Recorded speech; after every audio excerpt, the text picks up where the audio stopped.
اس میں زیادہ کمالات نہیں. اللہ نے تو کھجور انگور اور یہ سب چیزیں بنائی, لیکن ہمارے معبودوں نے جو چیزیں بنائی ہیں وہ اس سے بھی زیادہ چھمبے کی ہیں. تو اس میں تمہیں کنفیوژن ہو رہی ہے, اس لیے تمہیں سمجھ بھی نہیں آ رہا کہ اللہ سے مانگے یا معبودوں سے مانگے. ظاہر ہے ایسا نہیں ہے, کوئی مخلوق ہے ہی نہیں ان کی, ان کا بنایا ہوا کچھ ہے ہی نہیں. بنایا ہوا ہوتا تو یہ بحث ہوتی کہ یہ اچھا ہے کہ وہ اچھا ہے. تو جب بنایا ہی نہیں ہے تو ان کو پکارتے کیسے ہو تم؟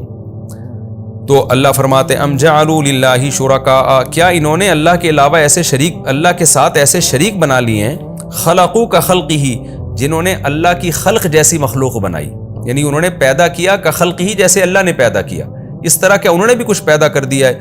فتشابہ الخلق, خلق بمانا مخلوق کے ہے, فتشابہ الخلق علیہم, بس ان لوگوں پر وہ مخلوق متشابہ ہو گئی ہے. متشابہ کا مطلب یہ خلط ملط ہو گئی ہے کہ اللہ کا بنایا ہوا اچھا ہے یا ان معبودوں کا بنایا ہوا اچھا ہے, بھی کنفیوز ہو گئے ہیں. اس کو کہتے ہیں استفہام انکاری, یعنی استفہام کا مطلب اللہ نے سوال پوچھا ہے. ظاہر سوال کا جواب ہے کہ ایسا نہیں ہے. بعض دفعہ ہم کسی سے سوال پوچھتے ہیں نا تو سوال کا مقصد سوال نہیں ہوتا بلکہ اس پہ رد ہوتا ہے. جیسے ہم لوگوں سے کہہ رہے ہوتے ہیں نا, ایک آدمی آیا آپ سے بھیک مانگ رہا ہے اور کہہ رہا ہے کہ آپ اسے بھیک دیں, زکوٰۃ دیں, حالانکہ آپ کو پتا ہے کہ وہ کروڑ پتی ہے. اب کوئی بندہ آ کے آپ کو کہتا ہے یار یہ اتنی بھیک مانگ رہا ہے, دے دینا اس کو, تو آپ اسے کیا کہتے ہیں؟ کیا سیٹھ کو میں زکوٰۃ دے دوں؟ آپ اس کو یوں کہتے ہیں نا, کیا میں مالدار آدمی کو زکوٰۃ دے دوں؟ تو یہ کیا کا لفظ یہ سوال نہیں ہوتا, یہ استفہام انکاری کہلاتا ہے. کیا مطلب ایسا نہیں ہو سکتا.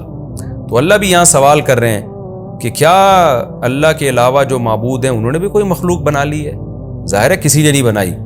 قل اللہ خالق کل شیء, اللہ فرماتے ہیں اللہ ہی تو ہے جو ہر چیز کا خالق ہے. وہو الواحد, اور وہ اکیلا ہے, اس کے ساتھ کوئی ایسا معبود نہیں ہے جس نے اس کائنات بنانے میں اللہ کے ساتھ شرکت کی ہو. تو وہ اکیلا ہے. القہار, اور ہر چیز پر غالب ہے. جب وہ اکیلا بھی ہے, سب سے زیادہ طاقتور بھی ہے, تو لہو دعوت الحق, حق کی پکار بھی اللہ ہی کے لیے ہے. اسی کو پکارنا برحق ہے, اس کے علاوہ کسی کی کو پکارنا بھی وہ بیکار اور لغو ہے. آگے اللہ نے ایک بڑی خوبصورت مثال دی ہے, کیونکہ جب نبی صلی اللہ علیہ وسلم اتنے واضح دلائل دے رہے تھے شرک کے غلط ہونے پر, ان معبودوں کے غلط ہونے پر. دیکھیں ہمیں تعجب ہوتا ہے نا کہ اتنی واضح باتیں سن کر مشرکین ایمان کیوں نہیں لے کر آ رہے. وجہ کیا تھی؟ باپ دادا ان کے پتھروں کو پوجتے چلے آ رہے ہیں اتنے عرصے سے, تو اب ان کی بتوں کی محبت دلوں میں بیٹھ چکی ہے. تو اب کیا ہے کہ نبی صلی اللہ علیہ وسلم اور اہل اسلام کو ایک تسلی دی جا رہی ہے کہ آپ صبر کریں, غالب اسلام ہی آئے گا. وہ کیا خوبصورت مثال دی ہے. اللہ نے فرمایا انزل من السماء ماء, دیکھو اللہ ایک مثال بیان کرتا ہے, جیسے کہ آگے آ رہا ہے کذالک یضرب اللہ الحق والباطل. اللہ اس طرح سے حق اور باطل کو بیان کرتا ہے. کس طرح سے؟ کہ انزل من السماء ماء, اللہ آسمان سے پانی برساتا ہے. فسالت اودیۃ, وادیاں بہنے لگتی ہیں. فاحتمل السیل زبدا رابیا, جب وادیاں بہتی ہیں تو جھاگ جو خش و خاشاک ہوتے ہیں نا, کچرا, وہ اچانک اٹھ کے اوپر آ جاتا ہے. یعنی جب بارش آتی ہے اور پانی بہنا شروع ہوتا ہے تو سارا گند جو ہے نا کچرے کا, وہ اوپر آ جاتا ہے. یہ ایک مثال ہوئی. ایک اور اللہ مثال دیتے ہیں وَمِمَّا يُوقِدُونَ عَلَيْهِ فِي النَّارِ, ان چیزوں میں سے جن پر یہ آگ لگاتے ہیں آگ کے اندر. یوقدون علیہ کا معنی جن پر یہ جلانے کا عمل کرتے ہیں, فی النار, آگ میں. آگ میں جن چیزوں کو یہ جلاتے ہیں, کون سی چیزیں؟ ابتغاء حلیۃ, زیور بنانے کے لیے, یعنی زیور کی تلاش میں, او متاعن, یا دیگر سامان کی تلاش میں. وہ کون سی چیز ہوتی ہیں؟ وہ دھاتیں ہوتی ہیں, سونا, چاندی, پیتل وغیرہ. تو ان چیزوں میں بھی زبدن, جھاگ آتا ہے, مثلہ, اسی جیسا. یعنی جھاگ سے مراد ہے کچرا. یعنی جب کوئی بھی چیز یہ لوگ بھٹی میں ڈالتے ہیں زیور بنانے کے لیے, یا تلواریں یا دھاتیں یا برتن وغیرہ بنانے کے لیے, تو ان چیزوں میں بھی زبدن, اوپر کچرا آنا شروع ہو جاتا ہے. آگے اللہ فرماتے ہیں دیکھو اس طرح سے اللہ حق اور باطل کو بیان کرتا ہے. پھر آگے اس کا بیان ہے فَأَمَّا الزَّبَدُ, جو کچرا ہے نا, فَيَذْهَبُ جُفَاءً, وہ ختم ہو جاتا ہے خشک ہو کے, یعنی غائب ہو کے. یہاں خشک سے مراد ہے غائب ہونا, وہ غائب ہو کے چلا جاتا ہے.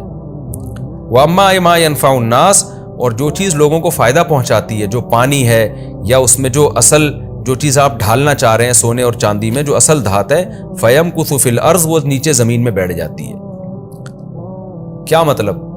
نبی صلی اللہ علیہ وسلم کو تسلی دی جا رہی ہے کہ دیکھو یہ بھی دنیا میں ایک مثال ہے نا, کہ جب آپ حق کی دعوت دے رہے ہیں نا, تو یہ حق کی دعوت کی مثال ایسے ہے جیسے بارش کا پانی. جب تک زمین میں خشکی ہوتی ہے خش و خاشاک اور کچرا وچرا سب نیچے پڑے رہتے ہیں, گند نیچے رہتا ہے, ظاہر نہیں ہوتا وہ. لیکن جب ایک سیلاب آتا ہے تو سارا گند اٹھ کے اوپر آ جاتا ہے. اس سے دیکھنے والا پہلی نظر میں یہ سمجھتا ہے کہ یہ بارش یا یہ سیلابی ریلا گند بڑھانے کا ذریعہ بن گیا ہے, باطل کو پھیلانے کا ذریعہ بن گیا ہے. حقیقت میں اس نے باطل کو پھیلایا نہیں ہوتا, باطل کو مختلف جگہوں سے اکٹھا کر کے اوپر لا کے دکھایا ہوتا ہے, اور پھر وہ اگر وہ سیلاب چلتا رہے تو وہ سارا باطل بالآخر ختم ہو جاتا ہے اور صاف پانی آنا شروع ہو جاتا ہے. اسی طرح اللہ کہتے ہیں تم جو سونے چاندی اور پیتل کو پگھلاتے ہو نا, اس کے اندر کتنا کچرا ہوتا ہے لیکن وہ نظر نہیں آتا. جب آگ کی بھٹی میں وہ جلتے ہیں تو آہستہ آہستہ وہ سارا کچرا اوپر آ جاتا ہے, جس سے تمہیں ایسا لگتا ہے کہ کچرا ہی کچرا ہے ہر وقت, حالانکہ وہ کچرا ہوتا, وہ بڑھتا نہیں, وہ سارا اکٹھا ہو جاتا ہے. اور پھر آخر کیا ہوتا ہے کہ وہ جب ایک جگہ اکٹھا ہو جاتا ہے تم اس کو آرام سے پھینک دیتے ہو اور سارا خالص سونا اور چاندی نیچے بیٹھ جاتا ہے. تو اسلام کی دعوت بھی جب آئی ہے تو اے نبی صلی اللہ علیہ وسلم اور اے اہل اسلام, سارا باطل جو ہے نا بالآخر مختلف جگہوں سے اکٹھا ہو رہا ہے, اور اکٹھا ہوتے ہوتے اوپر کی طرف آ رہا ہے, امڑ رہا ہے, جس سے تمہیں یہ مایوسی ہونے لگتی ہے. تم یہ سمجھتے ہو کہ باطل اور زیادہ پاورفل ہو رہا ہے اور ہماری دعوت سے باطل کم ہونے کے بجائے بڑھ رہا ہے. تو نہیں, بڑھ نہیں رہا, یہ سارا اکٹھا ہو رہا ہے اور اوپر اوپر نظر آ رہا ہے. اندر خالص پانی ہے, خالص دعوت ہے. اس دعوت کو کنٹینیو رکھو اور سونے اور چاندی کو جلانے کے عمل کو کنٹینیو رکھو, تو یہ سارا کچرا ایک جگہ اکٹھا ہوگا اور بالآخر وہ سیلابی ریلا اس سارے کچرے کو بہا کے لے جائے گا, اور جو پانی انسانوں کے فائدے کا ہے, شفاف پانی, وہ آخر میں رہ جائے گا. تو اسی طرح اسلام کی دعوت رہ جائے گی, حق غالب آ جائے گا اور باطل سارا اکٹھا ہو کے بالآخر ایک ہی جو ہے نا زور میں وہ سارا کا سارا باطل ختم ہو جائے گا. تو اس مثال کا حاصل یہ نکلا کہ جب تک حق کی دعوت نہیں آتی حق اور باطل خلط ملت رہتے ہیں. جیسے پانی میں کچرا بھی ہوتا ہے اور پانی بھی ہوتا ہے, مٹی بھی ہوتی ہے, اور سونے اور چاندی میں کچرا بھی ہوتا ہے, خالص سونا بھی ہوتا ہے, تو یہ سب مل جل کے رہتے ہیں. تو ہمیں باطل کی قوت کا بھی اندازہ نہیں ہوتا, لیکن جب حق آتا ہے تو پھر باطل آہستہ آہستہ سامنے ظاہر ہونا شروع ہوتا ہے, ساری باطل قوتیں متحد ہونا شروع ہو جاتی ہیں. تو اس سے گھبرانا نہیں چاہیے. اس کی مثال تو ایسے ہے, جب تک بارش کا سیلاب نہیں تھا تو کچرا تو موجود تھا, وہ تو پہلے سے تھا, تو بارش کا پانی ایک دفعہ تو اس کو اوپر لاتا ہے, پھر اس کو ختم کر دیتا ہے. تو یہاں بھی حق کی دعوت اگر کنٹینیو رہے گی تو باطل کی اس طاقت سے تمہیں متاثر ہونے کی ضرورت نہیں ہے. یہ باطل بالآخر ایک دفعہ جمع ہوگا, نظر آئے گا, اور بالآخر پھر یہ ایسا غائب ہوگا کہ اس کا نام و نشان ختم ہو جائے گا. تو اس لیے تمہیں دین کی دعوت میں پریشان نہیں ہونا, اور اس باطل کے امڑنے کو دیکھ کر تم نے خوف زدہ نہیں ہونا ہے. یہ تو اسی سیلابی ریلے کی طرح ہے. آگے اللہ فرماتے ہیں للذین استجابوا لربہم الحسنی, وہ لوگ جنہوں نے اپنے رب کی دعوت پر لبیک کہا, توحید کی دعوت کو قبول کیا اور رب کی اطاعت کی, ان کے لیے حسنی خوشخبریاں ہیں, اچھے ٹھکانے ہیں, یعنی الحیات الحسنی, اچھی زندگی ہے. والذین لم یستجیبوا لہ, اور وہ لوگ جنہوں نے اللہ کی دعوت پر لبیک نہیں کہا, لو ان لہم ما فی الارض جمیعا ومثلہ معہ, ان کو ایسا عذاب دیا جائے گا کہ اگر ساری دنیا کی دولت اور اس جیسی مزید دولت سمیٹ کو ان کو دے دی جائے, لفتدوا بہ, تو اس دولت کے ذریعے وہ فدیے میں اپنے آپ کو چھڑانے کی کوشش کریں گے. یعنی اتنا بڑا عذاب ہوگا, وہ کہیں گے ساری دنیا کی دولت لے لو لیکن ہم سے یہ عذاب کسی طرح سے ٹل جائے. اولئک لہم سوء العذاب, دوسرے مقام پہ پتہ چلتا ہے لیکن عذاب ٹلے گا نہیں.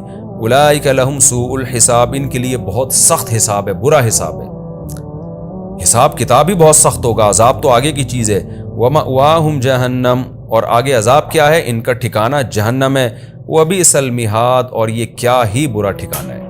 یہ رکوع ہمارا کمپلیٹ ہو گیا. اس رکوع میں بھی خلاصہ آسان ہے, اس کو ریپیٹ کرنے کی ضرورت نہیں ہے. اللہ نے اپنی کبریائی بیان کی, اپنا عالم الغیب ہونا ثابت کیا, اپنا معبود برحق ہونا ثابت کیا. اللہ نے یہ بتایا کہ اللہ کے علاوہ جن کو پکارتے ہو نہ تو انہوں نے کچھ پیدا کیا ہے, مخلوق کو دیکھ کر خالق کی عظمت کا قائل ہوتا ہے, تو ان کی کیا پروڈکٹ ہے جس کو دیکھ کر ان کی عظمت کے تم قائل ہو رہے ہو, کچھ بھی تو نہیں بنایا انہوں نے, اور ان کو پکارنے کا کوئی فائدہ بھی نہیں ہے. اور اہل ایمان کو تسلی دی ہے اللہ نے اس رکوع میں کہ دعوت کے کام سے باطل اگر ابھر رہا ہے تو اس کے ابھرنے کو مت دیکھو. اس کی مثال تو اس سیلابی ریلے کی طرح ہے کہ کچرا ہر جگہ ہوتا ہے، پہلے سے ہوتا ہے، وہ بارش کی وجہ سے نہیں آیا ہوتا. بارش کا سیلاب اس کچرے کو اکٹھا کر کے نکال دیتا ہے. تو دین کی دعوت بھی اس باطل کو اکٹھا کر کے پھینک دے گی، وہ ختم کر دے گی اس کو.